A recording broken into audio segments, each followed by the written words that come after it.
let's talk about captains. This is the captain planner that we've been using. Game week 3, we've got 3 players highlighted here as players that we were going to consider going into this game week, and they're still relevant. Salah at home at Arsenal, Werner away at West Brom, and Kevin at home to Leicester. So I'll go last, I think. Where are you going? You going De Bruyne, Luke, or are you going Salah, or? It's on De Bruyne right now, but I really don't know if I can go without Werner against West Brom, having seen them play 2 games, which is, you'd say, it's too small amount of data, right? But everything suggests that they might get spanked. The only thing I'll add on that is, in one of your other screenshots you had, Mark, is from open play. Chelsea's expected goals was actually really bad, really low. But one of those games they've had 10 men, right? So they haven't looked good though in either game. No. What, Chelsea? Oh, yeah, Chelsea. 10 men. And they played Liverpool, obviously, as part of it. So, yeah, I don't know. Part of me just says go De Bruyne. He's the best player in the league. He's going to get penalties, like I've already discussed. They've looked fantastic. Why take a hit for Werner when he could easily fail? Yeah, well, let's bring up some other stats here, because this is the major points haul so far in the season. And I've highlighted the promoted teams there. Obviously, they've conceded a lot of goals, so you'd expect to see them in here. But I'm just going to keep a record of this as we go throughout the season, because this is based off the chat I had with Sever, who we mention every show. And don't worry, I'm going to tell you who he's going to captain in a minute. I was going to say. Sever, Luke, if you didn't know, was the guy who had the best captain score in the whole game last season. And he very much said it's all about fixture. He doesn't care about form. He goes purely on the fixture. He identifies the teams. Love that. Yeah. And looking at this, you got to think, well, though Fulham, Leeds, West Brom are prominent in this so far. Right? They've figured heavily in the big hauls so far. And I'm just going to track this as we go to see if that continues. And again, that's got to play on our mind when we're weighing up De Bruyne, Salah or Werner. where are you at the moment? I'm on De Bruyne just because I watched that Wolves game and I'm thinking City are looking so strong. Werner could go over to the left and Havertz through the middle. That'd be nice.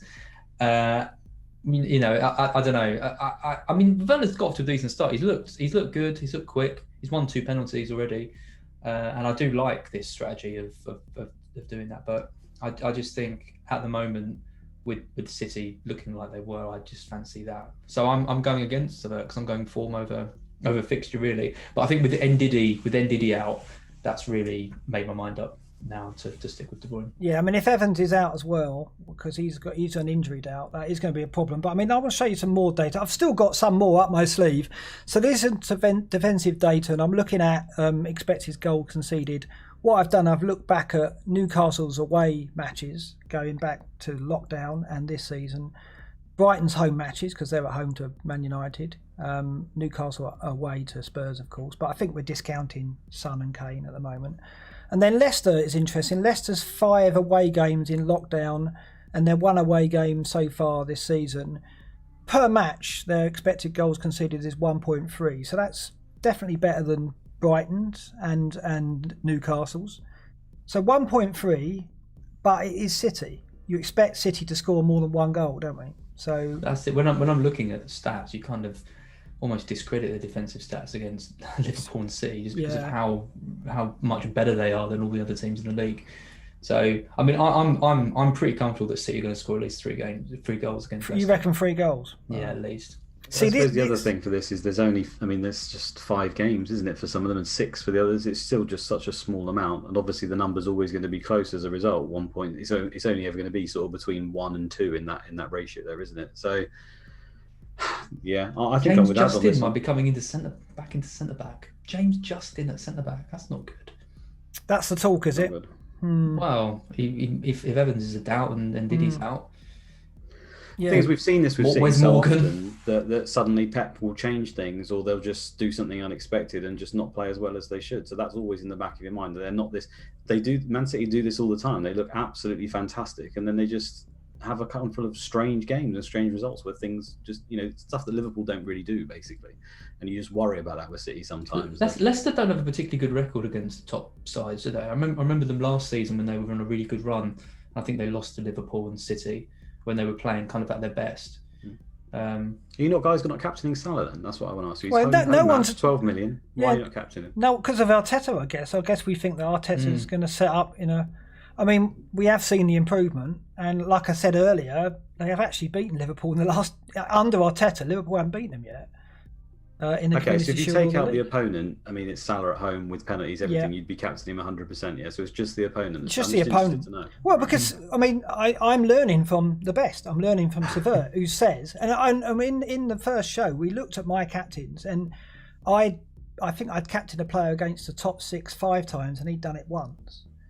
And I think I captained against the bottom 6 15 times, and he did it 22 times. And so I looked at that and thought, well, clearly I'm swayed by the player form rather than fixture. So this season I'm trying to learn from that and go, right, I'm going with fixture alone. And I look at it and think Salah against Arsenal, De Bruyne against Leicester, they're potentially 2 top 6 teams, all right, there or thereabouts. So I'm not going to go there. I'm going Werner. And I obviously messaged Severt and said, okay, this is a running theme now. If I don't ask you and if I don't reveal it, I'm probably going to get a lot of flack on the show.